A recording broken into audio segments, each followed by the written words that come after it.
नमो भगवते वासुदेवाय। नमस्कार दोस्तों, पिछले वीडियो में हम सभी ने कार्तिक मास महात्म्य की 12वें अध्याय का पाठ सुना था।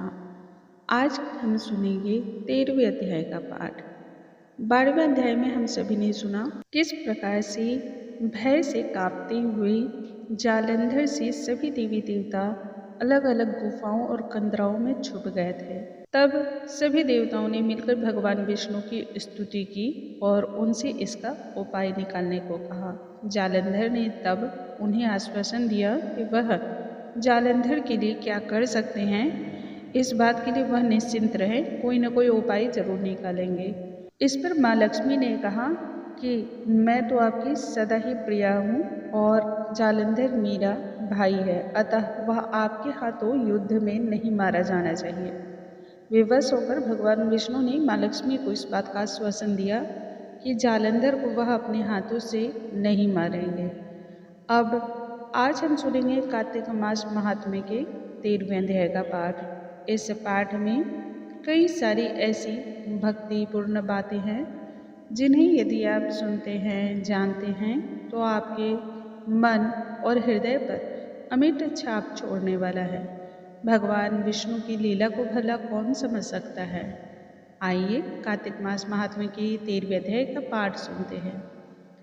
दोनों ओर गदाओं, बाणों और शूलों से भीषण प्रहार होने लगे। दैत्यों के तीक्ष्ण प्रहारों से व्याकुल होकर देवता इधर उधर भागने लगे। तब देवताओं को इस प्रकार भयभीत हुआ देखकर भगवान विष्णु युद्ध में आगे की ओर आ बढ़े। उन्होंने अपना सारंग नाम का धनुष अपने हाथों में उठाया और बहुत जोर से टंकार किया। धनुष के टंकार से तीनों लोक शब्द हो गए। उस टंकार की ध्वनि में विश्व में जितनी भी बाकी ध्वनियाँ थीं सभी दब कर रह गईं। पल मात्र में ही भगवान ने हजारों दैत्यों के सिरों को काट गिराया। फिर तो भगवान विष्णु और जालंधर के बीच महाघोर घराम संग्राम हुआ। बाणों से आकाश भर उठा। लोग आश्चर्यजनक रूप से देखने लगे। भगवान विष्णु ने बाणों के वेग से तब उस दैत्य की ध्वजा, छत्र और धनुष बाण को काट डाला। इससे व्यथित होकर उसने अपनी गदा उठाई और गरुड़ के मस्तक पर प्रहार किया। साथ ही क्रोध से उस दैत्य ने भगवान विष्णु की छाती में भी एक तीक्ष्ण बाण मारा। इसके उत्तर में भगवान विष्णु ने क्रोधवश उसकी गदा को काट दिया और अपने सारंग धनुष पर बाण चढ़ाया। जब धनुष पर बाण चढ़ाया तब उसको बींधना आरंभ किया। इस प्रकार जालंधर पर पैने बाणों की वर्षा होने लगी। उसने भगवान विष्णु को कई पैने बाण मारकर वैष्णव धनुष को काट गिराया। धनुष कट जाने पर भगवान ने तब गदा को अपने हाथों में ले लिया और शीघ्र ही जालंधर को खींच कर मारा, परंतु उस अग्निवत अमोघ गदा के मार से भी उस दैत्य का कुछ भी नहीं बिगड़ा। पल मात्र के लिए भी वहाँ विचलन नहीं हुआ। उसने एक अग्निमुख त्रिशूल भगवान विष्णु पर उत्तर में छोड़ा। विष्णु जी ने शिव जी के चरणों का स्मरण करके नंदन नामक त्रिशूल से उसके त्रिशूल को छेद दिया। जालंधर ने झपटकर भगवान विष्णु जी की छाती पर एक जोरदार मुष्टिका का प्रहार किया। इसके उत्तर में भगवान विष्णु ने भी उस पर प्रहार किया। बहुत देरों तक यह युद्ध यूं ही चलता रहा। भगवान उसके साथ युद्ध करते रहे।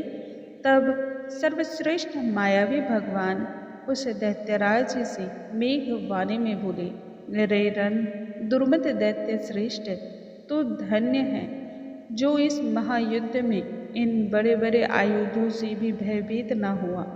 तेरे इस युद्ध से मैं प्रसन्न हूँ, तो जो चाहे वर मांग ले। तुम्हारे वीरता से मैं प्रसन्न हूँ। मैं तुम्हारी वीरता की जितनी भी गुणगान करूँ सभी कम हैं। मायावी विष्णु की तब ऐसी वाणी सुनकर जालंधर भावुक हो उठा और बोला, यदि आप मुझ पर प्रसन्न हैं तो आप इस प्रकार का वचन दीजिए कि आप मेरी बहन तथा अपने सारे कुटुंबियों सहित मेरे घर पर निवास करेंगे। नारद जी बोले, उसके ऐसे वचन सुनकर विष्णु जी को खेद तो हुआ, किंतु उसी क्षण देवेश ने तथास्तु कह दिया। अब विष्णु जी सब देवताओं के साथ जलंधरपुर में जाकर निवास करने लगे। जलंधर अपनी बहन लक्ष्मी और देवताओं सहित विष्णु को वहां पाकर बड़ा प्रसन्न हुआ। फिर तो देवताओं के पास जो भी रत्नादि थे सबको ले जलंधर पृथ्वी पर आया। निशुंभ को पाताल में स्थापित कर दिया और देव दानव यक्ष गंधर्व सिद्ध सर्प राक्षस मनुष्य आदि सबको अपना वंश वृत्ति बना त्रिभुवन पर शासन करने लगा। उसने धर्मानुसार सुपुत्रों के समान प्रजा का पालन किया। उसके धर्म राज्य में सभी प्रजा सुखी थे और चारों ही ओर उस समय प्रसन्नता का माहौल था। इस प्रकार से कार्तिक मास महात्म्य का 13वां अध्याय संपन्न होता है। बोलो भगवान नारायण की जय, भगवान विष्णु की जय। दोस्तों, अगले वीडियो में हम सुनेंगे कार्तिक मास महात्म्य की 14वें अध्याय का पाठ। उस अध्याय में जानेंगे किस प्रकार से भगवान शंकर के स्मरण को देवताओं ने करना आरंभ किया, जो कि सभी कामनाओं की पूर्ति करने वाला था। और भगवान शिव की आज्ञा से देवताओं ने मिल करके एक ऐसा रास्ता निकाला जिससे जलंधर भी प्रभावित हुए बिना नहीं रह पाया। तब तक के लिए नमस्कार दोस्तों।